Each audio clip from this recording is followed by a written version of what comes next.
അയച്ചേട്ടന് almost 15 years ആയി.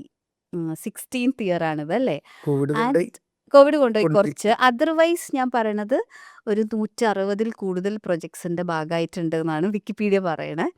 അപ്പോൾ ഇത്രയും സിനിമകൾ ചെയ്യാൻ പറ്റുക എന്നുള്ളത് ഇന്നത്തെ നമ്മുടെ സിനിമയുടെ ഒരു സിറ്റുവേഷനൊക്കെ വെച്ചിട്ട് കുറച്ച് ഡിഫിക്കൽട്ടാണ് ആക്ച്വലി. എങ്ങനെയാണ് ഈ ഒരു ജേർണീനെ കാണുന്നത്? ഇപ്പം നമ്മൾ രണ്ടും ഒരേ മീഡിയത്തിൽ പാർട്ടിസിപ്പേറ്റ് ചെയ്യുന്നവരായതുകൊണ്ട് ഞാൻ ഈ പറയുന്നത് മനസ്സിലാവുമെന്ന് വിശ്വസിക്കുന്നു. ഇത് പ്യുവർ ലക്കാണ്. ഉം. ഒരിക്കലും അത് വേറൊരു ഫാക്ടറും അല്ല. അല്ല.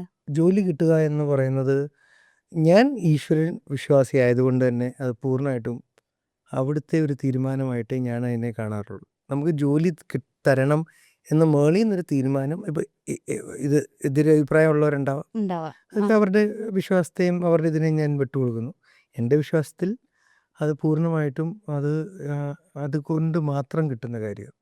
കഴിവാണ് ഇപ്പം മാനദണ്ഡമെങ്കിൽ ഒരിക്കലും ഞാൻ സിനിമ ചെയ്യേണ്ട, അല്ലെങ്കിൽ ഒരു അപ്രൻറ്റീസ് ആയിട്ട് നിൽക്കേണ്ട ഒരു കാലഘട്ടം അല്ലെങ്കിൽ പ്രായമേ സിനിമയിലുള്ള എക്സ്പീരിയൻസിൽ എനിക്കുള്ളൂ. ബിക്കോസ് 15 അല്ലെങ്കിൽ ഈ ചെറിയ കാലയളവ് ഒരു ആക്ടിങ് ട്രെയിനി അയാളുടെ ജീവിതത്തിൽ ചെറുപ്പം തൊട്ടേ തുടങ്ങുകയാണെങ്കിൽ ഒന്നും ആയിട്ടില്ല അല്ലേ? ഒരു 20 വയസ്സായിട്ടുണ്ടാവുള്ളൂ. 4 വയസ്സിൽ അയാൾ തിയേറ്ററിക്കലിയൊക്കെ പോയി അയാളുടെ ഒരു ഇടപെടൽ സ്റ്റാർട്ട് ചെയ്ത്. അപ്പം അങ്ങനെ നോക്കിയാൽ ഒരിക്കലും അല്ല.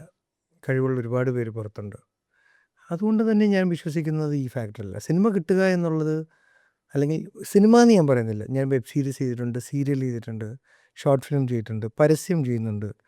വിഷ് വീഡിയോ എടുക്കുമ്പോൾ പോലും ഞാനത് ഒരു പ്രാക്ടീസ് ആയിട്ട് തന്നെ കാണാറുള്ളത്. സോ ഐ ബിലീവ് ഈ ഒരു റീസൺ ഉത്തരം അത് ഭാഗ്യം. വെറുതെ ഭാഗ്യം എന്ന് പറഞ്ഞാൽ ആൾക്കാർ വിചാരിക്കും ചുമ്മാ ഹ്യൂമിലിറ്റി കാരണം. അല്ല, അതാണ് ഫാക്ട്.